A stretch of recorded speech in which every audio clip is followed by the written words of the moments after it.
Hello everyone, I welcome you all to today's English class. Today we have here a poem which is related to music.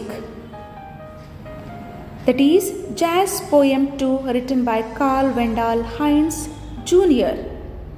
Before we start the poem, let's know about the poet.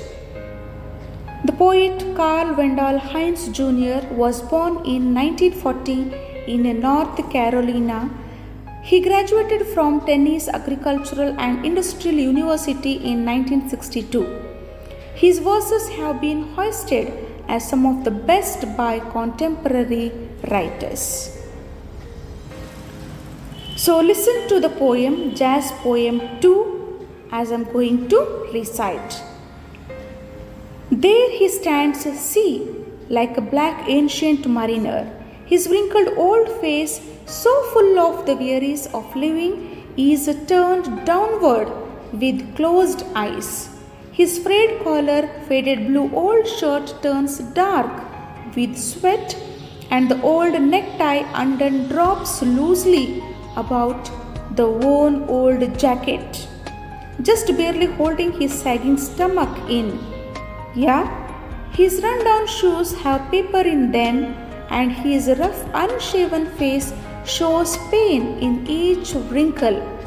But there he stands, in self-brought solitude head, still down eyes, still closed ears, perked and trained upon the bass line, for across his chest lies an old alto saxophone, supported from his neck by a wire coat hanger.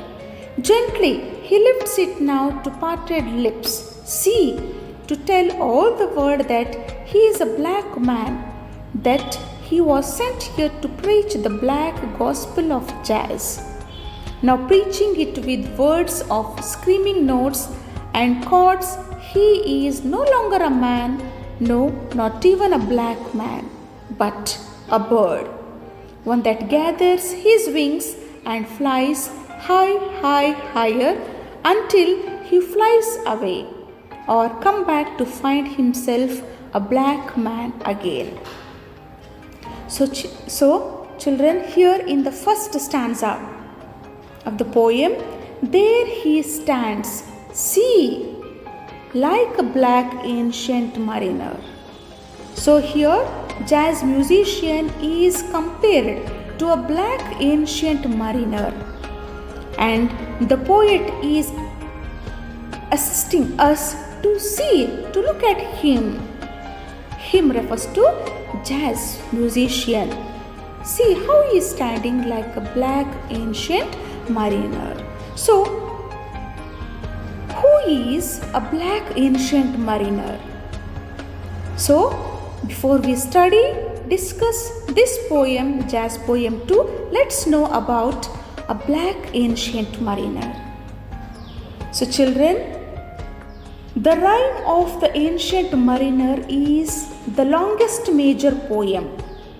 The rhyme of the ancient mariner is one of the longest major poem written by English poet Samuel Taylor Coleridge. So here in this poem, ancient mariner is an old sailor.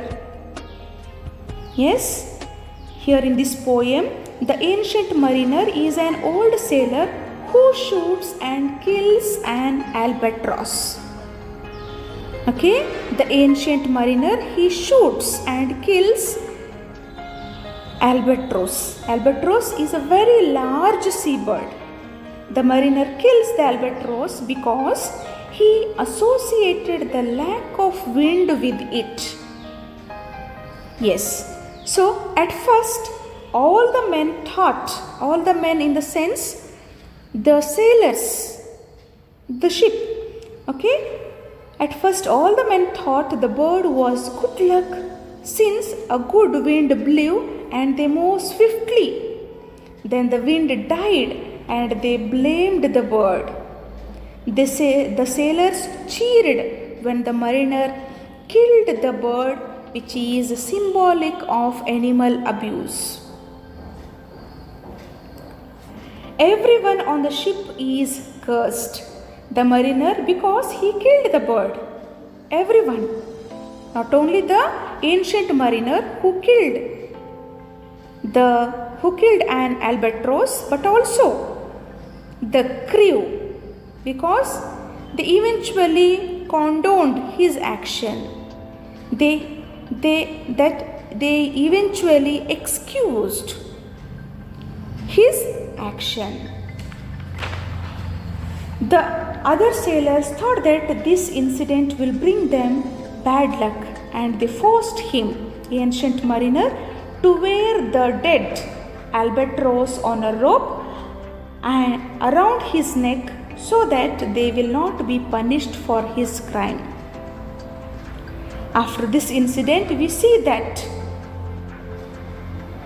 they, in the sense all the crew or all the sailors, died of thirst, and he, ancient mariner, was left alone alive to tell his story to anyone who would listen. So children, like the ancient mariner in Coleridge's poem, the old jazz musician feels he has a message for the people of the world. He is a pathetic figure. Who is a pathetic figure? Jazz musician. He is a pathetic figure, but at the same time a commanding artist. He has the power in him to make people listen, a gift that not many possess. He is silent in speech but eloquent in music. Jazz musician, he is silent in speech but eloquent, in the sense he is very expressive. He is very fluent in music. So now let's discuss the poem, Jazz Poem 2, stanza by stanza. Jazz Poem 2.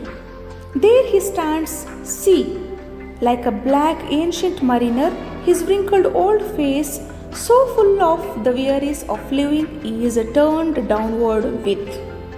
In the first stanza of the poem, the poet compares the old jazz musician to the black ancient mariner.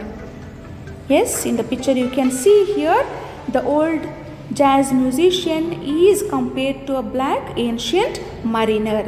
He has a wrinkled face full of wearies. He is no longer interested in life. He is alone and has pain in his heart.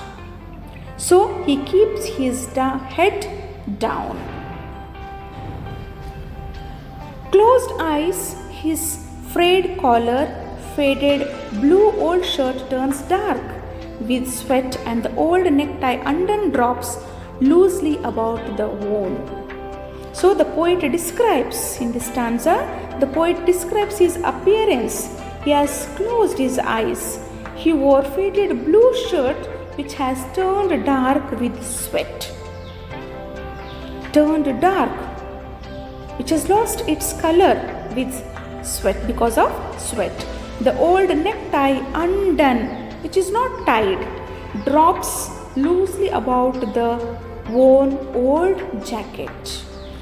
So the old necktie undone drops loosely about the worn old jacket, just barely holding his sagging stomach in. Yeah, his run-down shoes have paper in them, and the jacket is old and it is just holding his sagging stomach. Sagging stomach, in the sense hanging stomach. Yeah, his shoes are so old that he has stuffed paper with them. He has stuffed paper in them. His rough, unshaven face shows pain in each wrinkle, but there he stands, in self-brought solitude head. His face was not shaven. Okay, one could easily see the pain in each wrinkle. He alone stands with his head down. Solitude means state of being alone. He alone stands with his head down.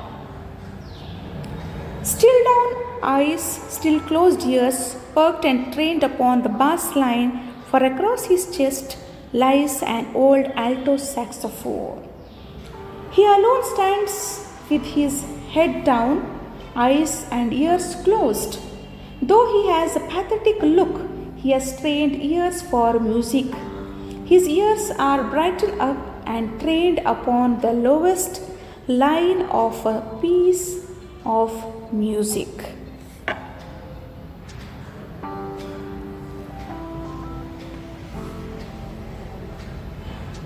Alto saxophone, supported from his neck by a wire coat hanger, gently he lifts it now to parted lips. See, across his chest lies an old alto saxophone. Here in this picture you can see the musical instrument called alto saxophone. Okay, lies an old alto saxophone supported by a wire coat hanger across his chest.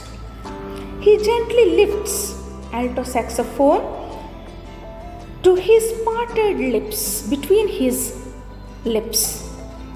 Okay, he gently lifts saxophone between his lips. See, to tell all the world that he is a black man, that he was sent here to preach the black gospel of jazz, now preaching it with words of screaming notes and chords. So, to tell the world that he is a black man, he wants to tell the world that he has sent here to preach the black gospel of jazz. Here, gospel is a type of religious music in which religious songs are sung very loudly.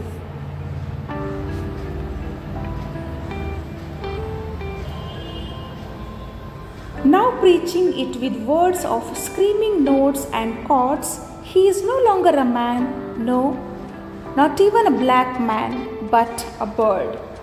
He is preaching it with words by screaming notes, means loud musical sounds, and chords, that is harmonic set of pictures consisting of multiple notes of music. When he starts playing the saxophone, he forgets that he is no longer a man, not even a black man, but he transforms himself to a bird. In this picture you see the old jazz musician who is pathetic figure. When he starts playing the saxophone, he transforms himself to a bird, one that gathers his wings and flies higher until he flies away. Okay, he transforms himself to a bird, the bird that gathers his wings and flies high and higher until he flies away. He assumes to be a bird. He assumes to a bird, okay, while playing saxophone, or come back to find himself a black man again. But once he stops playing music, he comes back to find himself a black man again. So children, the jazz musician who has wrinkled face full of worries, who has no longer interest in life, feels good when he plays music and transforms himself to a bird that gathers its wings and flies high and higher. But once he stops playing music, he comes back to find himself a black man again. Thus, we can say he is silent in speech but eloquent in music.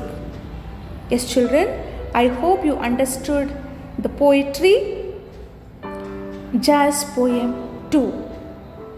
Watch this video again and again to understand clearly. Thank you, children.